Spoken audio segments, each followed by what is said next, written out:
Axis legal একাডেমির YouTube চ্যানেলে আজকের এই ভিডিওটি সমস্ত ল স্টুডেন্টদের জন্য খুবই ইম্পর্ট্যান্ট। ল যে সমস্ত স্টুডেন্টরা পড়ছে তারা প্রত্যেকেই জানে ল পাস করার পরে যে কোনো একটি স্টেট বার কাউন্সিলে তাদেরকে এনরোল করতে হয়, তারপরে তাদেরকে এআইবি এক্সাম দিতে হয়। ল পাস করার ঠিক পরবর্তীতে স্টেট বার কাউন্সিলে এনরোলমেন্ট করতে গিয়ে একটি স্টুডেন্টকে বারংবার বিড়ম্বনার মধ্যে পড়তে হয় যে কিভাবে স্টেট বার কাউন্সিলে আমাদেরকে এনরোলমেন্ট করতে হবে। আজকের এই ভিডিওতে পুরো স্টেপ বাই স্টেপ এনরোলমেন্টের প্রত্যেকটা প্রসিডিওর আমি এখানে দেখিয়ে দেব এবং বলে দেব কীভাবে এনরোলমেন্ট করতে হবে, যা প্রত্যেকটা স্টুডেন্টেরই জানা দরকার।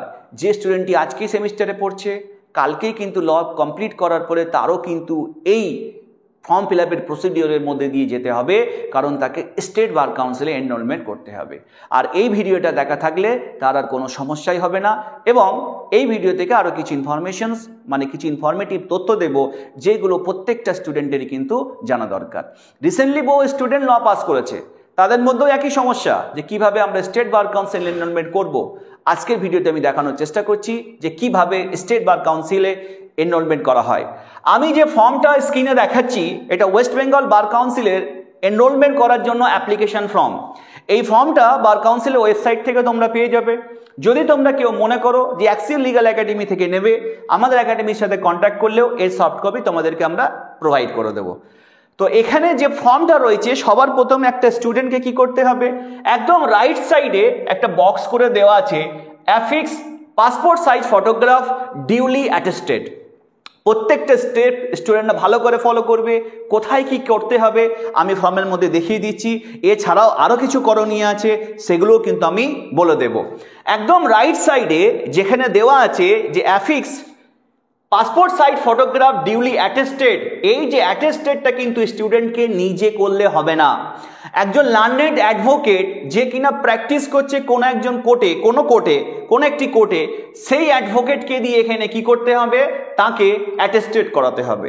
সে অ্যাডভোকেট যিনি করবেন এখানে তার সিগনেচার করবেন। শুধু সিগনেচার করলেই হবে না, যে কোর্টে প্র্যাকটিস করছে ওনার একটা নির্দিষ্ট সিল থাকে একটা অ্যাডভোকেটের, যেখানে তার এনরোলমেন্ট নাম্বারটা লেখা থাকে।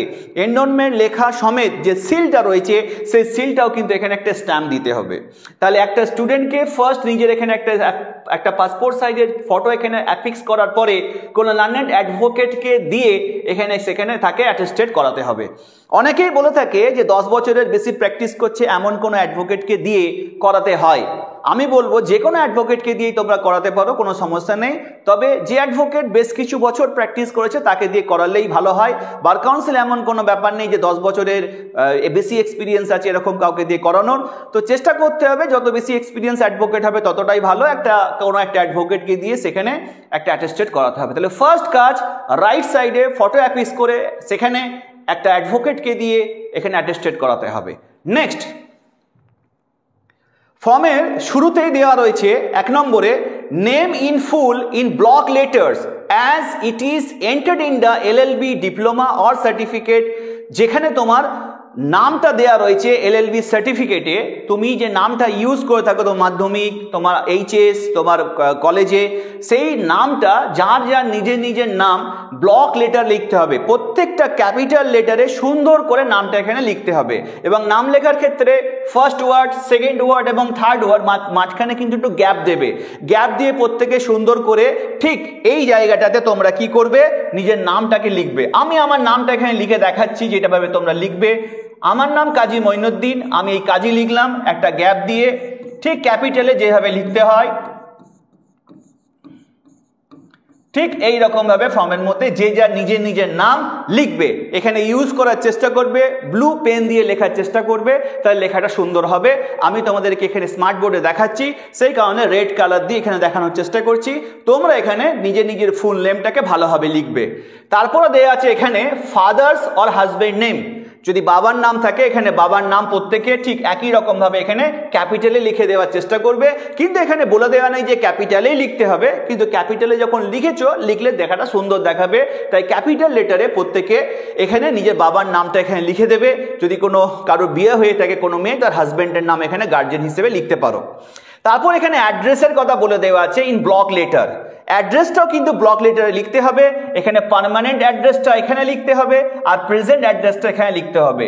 আর যদি কারোর পার্মানেন্ট অ্যাড্রেস আর প্রেজেন্ট অ্যাড্রেস সেম হয়ে থাকে, তা সেক্ষেত্রে পার্মানেন্ট অ্যাড্রেসটা এই জায়গায় লেখার পরে নিচে প্রেজেন্ট অ্যাড্রেসের ক্ষেত্রে লিখে দেবে যে সেম অ্যাজ পার্মানেন্ট অ্যাড্রেস, তাহলেও কিন্তু হয়ে যাবে।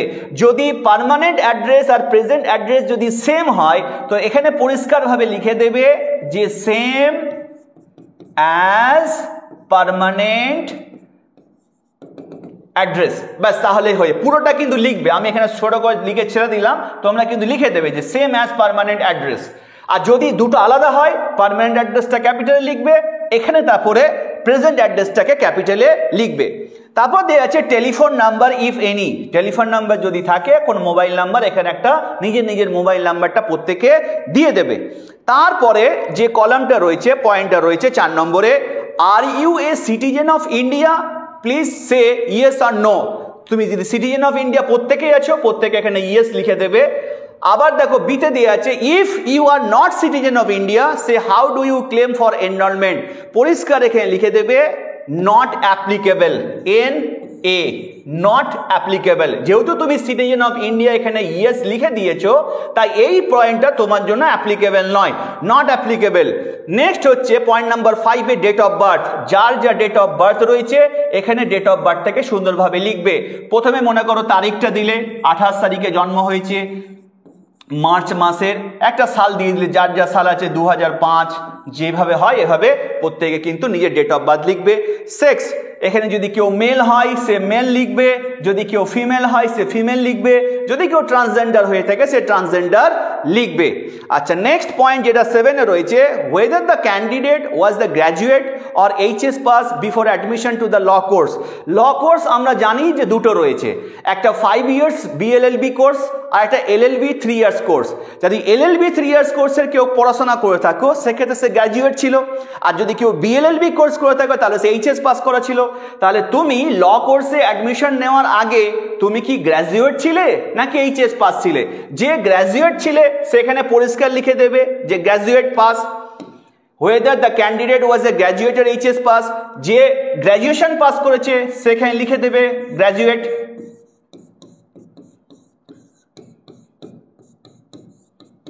আর যে HS থাকবে সে এখানে লিখে দেবে যে HS পাস বা হায়ার সেকেন্ডারি পাস, যেটা সুবিধা হবে এখানে লিখে দেবে। যদি সে HS পাস করা থাকে তো এখানে লিখে দেবে যে HS pass.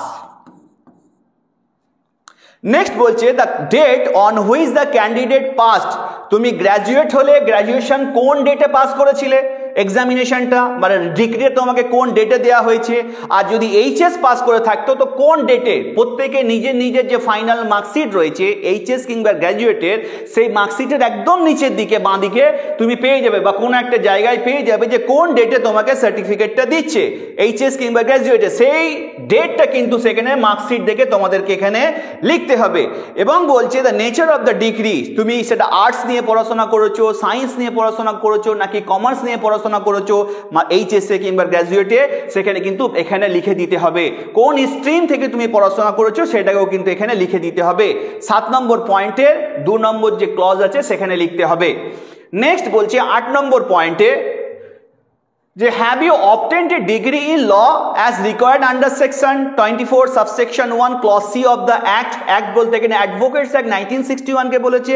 If so give particulars with date, তুমি কি লয়ের ডিগ্রি পাস করেছো, এখানে পরিষ্কার লিখে দেবে যে ইয়েস, তুমি লয়ের ডিগ্রি পাস করেছো বলেই তবেই না তুমি এনরোলমেন্ট চাইছো, তো এখানে পরিষ্কার লিখে দেবে ইয়েস যে তুমি লয়ের ডিগ্রি পাস করেছো, এবং সেই ডিগ্রির পার্টিকুলার্স তো তুমি এর সাথে অ্যাটাচ করেই দেবে, এবং কবে পাস করেছো সেই ডেটটাকেও এখানে দিয়ে দিতে পারো ডিগ্রিটা, তাহলে কিন্তু খুব ভালো হবে।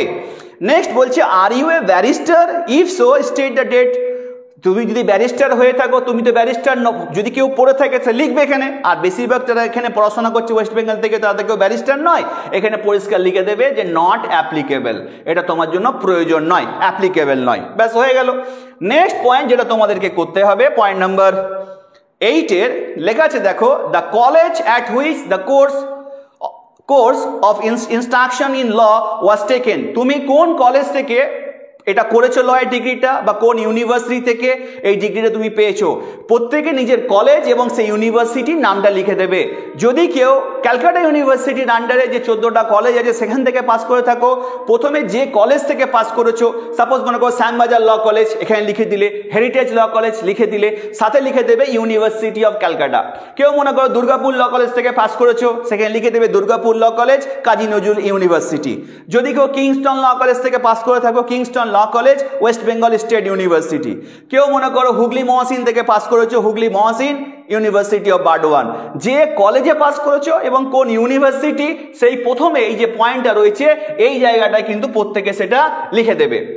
এবার দেওয়া আছে the academic term and the year.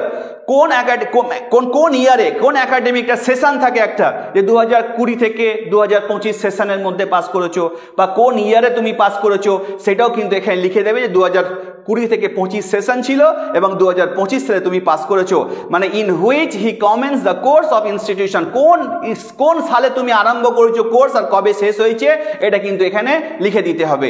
Next বলছি the duration of the course of the instruction in law, কত দিনের ডিউরেশন ছিল। যারা এলএলবি করেছে তারা লিখে দেবে যে 3 ইয়ার্স এলএলবি কোর্স, আর যারা 5 ইয়ার্স বিএলএলবি করেছে তারা এখানে লিখে দেবে 5 ইয়ার্স বিএলএলবি কোর্স।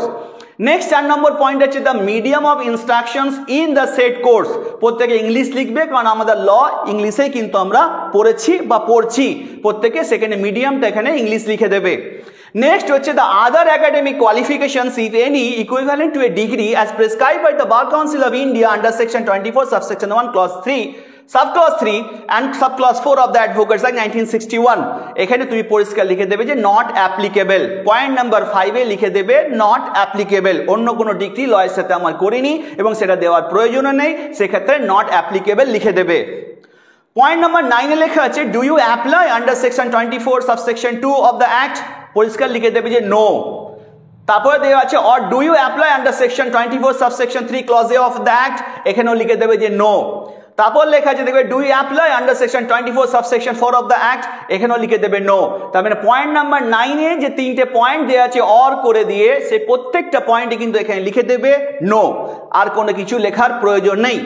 নেক্সট চলে আসি point number 10, have you paid the enrolment fee ₹600 ordinary in cash আর ₹150 by the bank draft drawn in favor of the Bar Council of India, এখানে লিখে দেবে yes.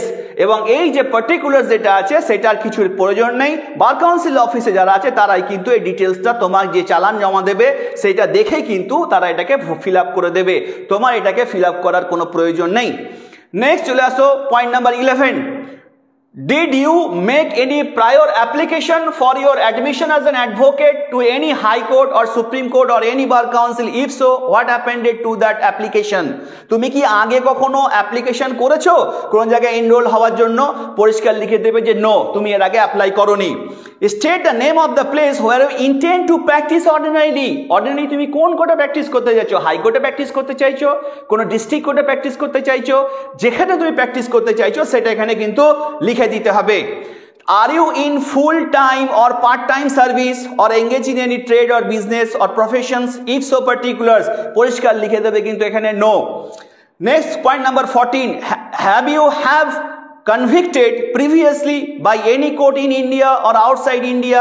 If so, give particulars, লিখে দেবে no. Point number 15, is there any pending criminal proceeding against you? যদি তোমার criminal কোনো proceeding থেকে থাকে অনেস্টলি সেখানে লিখে দেবে এবং তার স্ট্যাটাসটা কি আছে তোমায় কিন্তু এখানে দিয়ে দিতে হবে। একই রকম পয়েন্ট নাম্বার 14 এ যদি তুমি কনভিক্টেড থেকে থাকো সেটাও কিন্তু দিয়ে দেবে, আদারওয়াইজ ভেরিফিকেশন ধরা পড়ে যাবে এবং সেই পার্টিকুলারসটা তোমাকে দিয়ে দিতে হবে। আর যদি কেউ কোনো কিছুর মধ্যে না থাকো পরিষ্কার নো লিখে দেবে, আর কিচ্ছু লেখার প্রয়োজন নেই। Have you been adjudged and insolvent by any court? যদি কেউ ইনসলভেন্ট ঘোষিত হয়ে থাকো, অ্যাডজুডিকেট হয়ে থাকো লিখে দেবে, আর যদি না হও পরিষ্কার লিখে দেবে যে নো। তাহলে কি হবে এটা ফিল আপ করতে হবে, পুরো ফর্মটাকেই দেখালাম। এরপরে একটা ডিক্লারেশন দিয়েছে যে I do hereby declare that the above statement are true to my knowledge except as to the date of my birth which is stated on information and the belief which I believe to be true. I undertake to keep the Bar Council informed to my change of address. I have completed the age of 21 years. I undertake to abide by all the rules of the Bar Council for the time being in force. I shall uphold the Constitution and the laws, and I shall faithfully discharge every obligation cast on me by the Act and the rules. বলে পরিষ্কার এখানে অ্যাডভোকেটকে signature করতে হবে এবং সেই অ্যাডভোকেটের সিগনেচারটা full signature হবে, যে applicant তার ফুল সিগনেচার হবে। এই ফুল সিগনেচার মানে কিন্তু ক্যাপিটালে কিন্তু লেখা নয়। যদি আমি কাজী মঈনুদ্দিন আমার নাম হয়ে থাকে তো আমি যে ফুল সিগনেচার টানা হাতে করে থাকি ঠিক এইরকম ভাবে কিন্তু প্রত্যেকে কিন্তু লিখতে হবে। কেউ কিন্তু ক্যাপিটালে এইরকম ভাবে লিখবে না বা কেউ কোনো ইনিশিয়াল কেউ কিছু করে দেবে না। ফুল সিগনেচার মানে নিজের নামটাকে সুন্দরভাবে লিখতে হবে।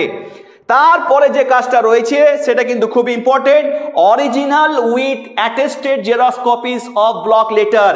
এখানে অরিজিনাল এবং তার কি কি জেরক্স কপি সেটা লিখতে হবে পরিষ্কার ব্লক লেটারে তুমি দিচ্ছ। 4টে ডকুমেন্ট তোমাকে দিতে হবে।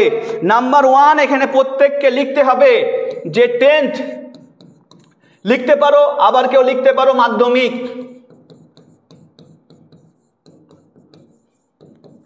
এখানে অ্যাডমিট কার্ড একদম পরিষ্কারভাবে বড় বড় করে লিখবে এবং অরিজিনালটাও জমা করতে হবে এবং জেরক্সটা সেলফ অ্যাটেস্টেড করে জমা করতে হবে। এইচএস এর মার্কশিট একদম পরিষ্কার করে লিখবে, এরকম ভাবে সুন্দর করে প্রত্যেকে লিখবে। তার সাথে সাথে 10th সেমিস্টার, 10th যে সেমিস্টার আছে সেই 10th সেমিস্টার যেটা আছে সেই 10th সেমিস্টারের তোমাদেরকে কি করতে হবে, এখানে যে মার্কশিট আছে সেই 10th সেমিস্টারের মার্কশিটটা প্রত্যেককে এখানে লিখতে হবে। আর একটা জিনিস দিতে হবে সেটা হচ্ছে প্রভিশনাল সার্টিফিকেট। যে প্রভিশনাল সার্টিফিকেটটা তোমাকে কলেজ বা ইউনিভার্সিটি দিচ্ছে সেই প্রভিশনাল সার্টিফিকেট এখানে লিখতে হবে, যেভাবে আমি লিখে দিলাম সুন্দর করে নিজের হ্যান্ডরাইটিংয়ে প্রত্যেকে লিখবে যে এই 4টে ডকুমেন্টস তুমি অরিজিনাল দিচ্ছ এবং এর জেরক্স কপিও তোমাকে কি করতে হবে সেলফ অ্যাটেস্টেড করে বার কাউন্সিল অফিসে দিতে হবে। এই 4টে ডকুমেন্টস ছাড়া কোনো ডকুমেন্টস কিন্তু তোমাদের লাগবে না। এই 4টে ডকুমেন্টস যে তুমি দিচ্ছ অরিজিনাল এবং জেরক্স কপি সেটা এখানে মেনশন করে দিতে হবে। তারপরে তোমাদের কি করতে হবে, ডিউলি অ্যাটেস্টেড বাই, ঠিক একই রকম ভাবে এখানে কোন লার্নেড অ্যাডভোকেটকে দিয়ে সিগনেচার করে ফুল সিগনেচার করিয়ে এখানে স্ট্যাম্প দিতে হবে। তারপরে যেখানে আছে সার্টিফিকেট, এই সার্টিফিকেটের জায়গাটাতেও কিন্তু খুব ইম্পর্টেন্ট। এখানেও কিন্তু একটা অ্যাডভোকেটকে দিয়ে তোমাদেরকে অ্যাটেস্টেড করতে হবে। সেখানে এখানে অ্যাডভোকেটের ফুল নেম, তার অ্যাড্রেস কি রয়েছে, সে সার্টিফাই করছে কি সেটা এখানে পরিষ্কার লিখে দেবে এবং তোমাকে যে চেনে কতদিন ধরে চেনে সেটাও এখানে লিখতে হবে এবং তোমার সম্বন্ধে একটা সার্টিফাই করবে তোমার ক্যারেক্টার কেমন সেটাকে দিয়ে অ্যাডভোকেটের এনরোলমেন্ট নাম্বার দিতে হবে, ওপরে অ্যাডভোকেটকে সিগনেচার করতে হবে এবং অ্যাডভোকেটকে একটা সিল দিতে হবে। ঠিক একই রকমভাবে আর একটা অ্যাডভোকেটকে দিয়েও কিন্তু এখানে করতে হবে, মানে অ্যাটলিস্ট 2টো অ্যাডভোকেটকে দিয়ে তোমাকে এখানে অ্যাটেস্টেড করাতে হবে এবং তাদের যে সিল রয়েছে সেই সিল এনরোলমেন্ট নাম্বার সহ কিন্তু এখানে ডিটেলসটাকে দিতে হবে এবং সেখানে তোমাদেরকে পুরোটা ফিল আপ করতে হবে, ডেট দিতে হবে, তোমাদের নাম দিতে হবে, নিজের অ্যাডভোকেটের নিজের নাম, সে কোন কোর্টে প্র্যাকটিস করছে, কি আছে বৃত্তান্ত, সব দিয়ে কিন্তু লার্নেড অ্যাডভোকেটকে দিয়ে এখানে তোমাকে অ্যাটেস্টেড করাতে হবে। তারপরে কিন্তু আর তোমাদের কোনো কাজ নেই, এটাকে নিয়ে তোমাদেরকে বার কাউন্সিল অফিসে যেতে হবে।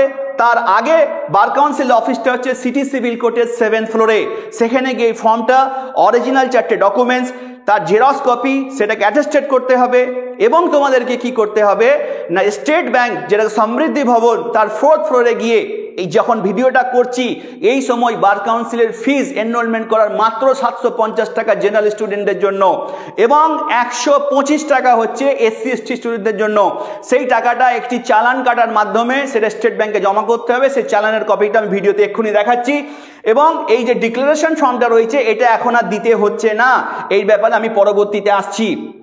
স্টেট ব্যাংকে এটা হলো স্টেট বার কাউন্সিলের যে চালান, সেই চালানের একটা ফর্ম, যে ফর্মটা তোমাদেরকে ফিল আপ করতে হবে। একটা ফর্মের মধ্যেই তোমরা এরকম 4টে কিন্তু পার্ট পেয়ে যাবে। প্রত্যেককে নিজের নিজের নাম 4টে জায়গাতেই লিখতে হবে, যার যা নাম প্রত্যেকে এখানে ক্যাপিটালে লিখবে, 4টে জায়গাতেই নিজের নাম লিখবে, এখানে অ্যাড্রেস লিখবে, প্রত্যেকে নিজের নিজের অ্যাড্রেস লিখবে। লেখার পরে একদম নিচে চলে আসবে, টোটাল অ্যামাউন্ট যেটা আমি তোমাদের বললাম, বর্তমানে বার কাউন্সিলের যে ফিজ আছে এই জায়গাগুলো কিছু লেখার প্রয়োজন নেই, পুরো ফাঁকা রেখে দেবে প্রত্যেকটাতেই। এখানে 750 টাকা প্রত্যেকে লিখবে, যেহেতু 750 টাকা বর্তমানে ফিজ যাচ্ছে। যদি এসসি কিংবা এসটি ক্যান্ডিডেট হয় সেখানে 125 টাকা লিখবে, এবং ওয়ার্ডসে 750 রুপিস অনলি এখানে এখানে প্রত্যেকটা জায়গায় লিখবে। লেখার পরে ব্যাংকে যখন টাকাটা জমা দিয়ে দেবে, ব্যাংক যখন সিল ছাপ দিয়ে এই ফর্মটা তোমাকে রিটার্ন করবে, যখন বার কাউন্সিলের কাছে তোমাদেরকে এই বার কাউন্সিলের যে দুটো কপি আছে সেটা তোমাদেরকে জমা করে দিতে হবে। এটা ডিপোজিটার্সের কপি, এটা তোমার কাছে রাখবে, আর ব্যাংক নিজের কাছে এই কপিটা রেখে দেবে। সেটা তোমরা আশা করি বুঝতে পারলে যে কিভাবে সমৃদ্ধি ভবনের 4th ফ্লোরে স্টেট ব্যাংকের যে হেড অফিস, এই চালানটা তোমাদেরকে জমা করতে হবে। সেখানে অনলাইন পেমেন্টের অপশন আছে, তোমরা সেখান থেকে অনলাইনেও কিন্তু পেমেন্ট করতে পারো 4th ফ্লোরে গিয়ে। আর যদি কারোর স্টেট বার কাউন্সিল, যদি স্টেট ব্যাংকে যদি কারোর এটিএম বা ডেবিট কার্ড থেকে থাকে, তাহলে তোমাদের আরও তাড়াতাড়ি কিন্তু সেখান থেকে তোমাদের পেমেন্টটা হয়ে যাবে। আশা করি প্রত্যেকের স্টেপটা বুঝতে পেরেছো, এবং এই ফর্মটাও যদি কারোর লেগে থাকে এক্সেল লিগাল একাডেমিতে আমাদের সাথে যোগাযোগ করলে আমরা কিন্তু দিয়ে দেবো। একটা তথ্য দেওয়া ছিল, এর আগে কিন্তু স্টেট বার কাউন্সিল এনরোলমেন্ট করার জন্য 14,000 টাকা জেনারেল স্টুডেন্টদের লাগতো, আর এসটি/এসটিদের জন্য কিন্তু 12,500 টাকা লাগতো। কিন্তু হঠাৎ করে কি এমন হলো যে স্টেট বার কাউন্সিল মাত্র 750 টাকাতে এনরোলমেন্ট করে দিচ্ছে? এটাও কিন্তু প্রত্যেকটা স্টুডেন্টের জানা দরকার। আমি দেখানোর চেষ্টা করছি যে কেন স্টেট বার কাউন্সিলগুলো এই ফিসটাকে রিডিউস করতে বাধ্য হয়েছে।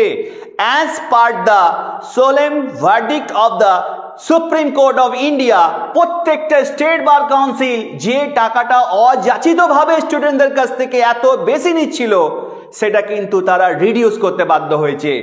Gaurav Kumar versus Union of India, এই কেসে সুপ্রিম কোর্ট একটা জাজমেন্ট দিয়েছে 38 পাতার। আমি একদম জাজমেন্টের একদম নিচের অংশে চলে আসছি, যেটার মধ্যে দিয়ে কিন্তু সুপ্রিম কোর্ট অফ ইন্ডিয়া সমস্ত স্টেট বার কাউন্সিলগুলোকে ইনস্ট্রাকশন দিয়েছে। আমরা সেই ইনস্ট্রাকশনটাও দেখানোর চেষ্টা করছি স্পষ্টভাবে।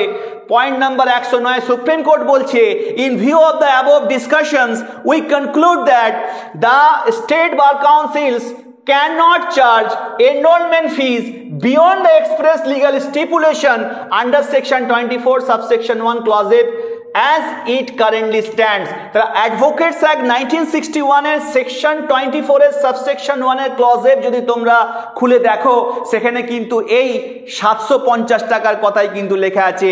600 টাকা স্টেট বার কাউন্সিলের জন্য আর 150 টাকা বার কাউন্সিল অফ ইন্ডিয়ার জন্য।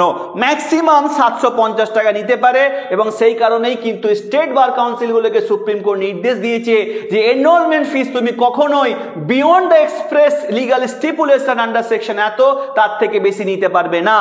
Section 24 subsection 1F specifically lays down the fiscal precondition subject to which an advocate can be enrolled on the state rolls, এবং সেটা বলেই দিচ্ছি যে সেকশন 24 এর সাবসেকশন 1 এর ক্লজ F এ কিন্তু স্পেসিফিক্যালি উল্লেখ করে দেওয়া আছে যে কতটা লাগবে প্রিকন্ডিশন হিসেবে টাকা এনরোল হতে গেলে একটা অ্যাডভোকেট হিসেবে। The State Bar Council and the Bar Council of India cannot demand payment of fees other than the stipulated enrollment fee and stamp duty if any as per precondition to the enrollment। তাহলে স্পষ্ট ভাবে এই গৌরব Kumar versus Union of ইন্ডিয়ার কেসে supreme court সমস্ত state bar কাউন্সিলগুলোকে instruction দিয়েছে, আর সেই কারণে West Bengal state bar council সহ সমস্ত বার কাউন্সিলগুলো তাদের সেই ফিস যেটা অযাচিতভাবে বেশি নিত সেটাকে রিডিউস করতে বাধ্য হয়েছে। আখেরে লাভ লার্নেড অ্যাডভোকেটদের হয়েছে যারা এনরোলমেন্ট করতে যাচ্ছে। বর্তমানে মাত্র 750 টাকাতে কিন্তু এনরোলমেন্ট করতে পারছে জেনারেল স্টুডেন্টরা। আশা করি এই ভিডিওর মাধ্যমে আমি প্রত্যেককে এই ইনফরমেশনটা দেওয়ার চেষ্টা করলাম। এর পরবর্তীতে তোমাদের যদি কোনো রকম কিছু জানার থাকে regarding the enrolment of any state bar council, আমাদের সঙ্গে কন্ট্যাক্ট করতে পারো, আমরা হেল্প করব তোমাদেরকে। এই ফর্মটা দেওয়ার মাধ্যমে তোমরা বার কাউন্সিলের ওয়েবসাইট থেকেও পেয়ে যেতে পারো, এবং এই স্টেট ব্যাংকে যদি চালানটা তোমাদের প্রয়োজন হয় সেটাও কিন্তু আমি তোমাদেরকে দিতে পারবো। আশা করি এই ভিডিওটা প্রত্যেকেরই খুবই হেল্পফুল হবে, এবং প্রত্যেকে ভালো করে এনরোলমেন্ট করে নাও। তার পরবর্তীতে এই যে ফাইল নাম্বারটা পাবে, সেই ফাইল নাম্বার দিয়ে এআইবির জন্য যখন নোটিফিকেশন আসবে সেখান থেকে অনলাইনে ফর্ম ফিল আপ করে নেবে, এবং সেই চার্জেস দিয়ে পরীক্ষা দিয়ে প্রত্যেকে অ্যাডভোকেট হয়ে লিগাল ফ্র্যাটার্নিটিতে আমরা যে গ্রুপে রয়েছি সেখানে প্রত্যেকে চলে এসো। গ্রুপ বলতে আমি বোঝাতে চেয়েছি আমাদের অ্যাডভোকেট কমিউনিটির মধ্যে চলে আসো, এবং সেখানে প্রত্যেকে নিজের নিজের মতো করে প্র্যাকটিস করো, বা নিজের যেগুলো পরীক্ষা আছে সেগুলো ক্লাসেগুলো দিতে থাকো। প্রত্যেকে ভালো থেকো। সমস্ত যারা ল গ্র্যাজুয়েট হয়েছো প্রত্যেককে আমার তরফ থেকে, আমার ইনস্টিটিউটের তরফ থেকে অনেক অনেক শুভেচ্ছা। Thank you so much.